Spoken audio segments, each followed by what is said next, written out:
বিকেল শেষ, এখন সূর্যটা নেমে যাচ্ছে।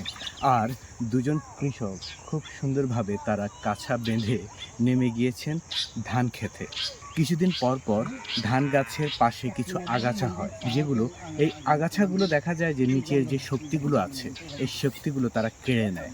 তার কারণে ধানের চারাগুলো শক্তি কম পায়। তার জন্য সেই আগাছাগুলো নিড়ানি দেওয়ার জন্য তারা নেমেছে। এখন এখানে তাই হচ্ছে।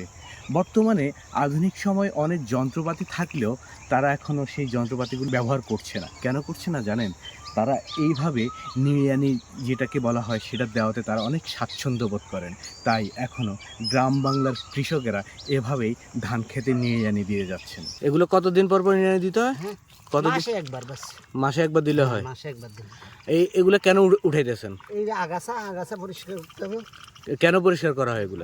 ধানের শক্তির জন্য। ধানের শক্তির জন্য। ও আচ্ছা। সারটা কি দিছেন এখানে না? না, এখনো সার দেওয়া হয়নি। এখানে মানে কি কি সার দিবেন আপনারা? ইনশাআল্লাহ সাদা সারটাই বেশি হবে। সাদা সার? এখানে কি মাটি কেটে ফেলাইছেন আগে না? হ্যাঁ। মাটি কাটলে তো জানি যে মানে জমিনের শক্তি অনেক কমে যায়। হ্যাঁ।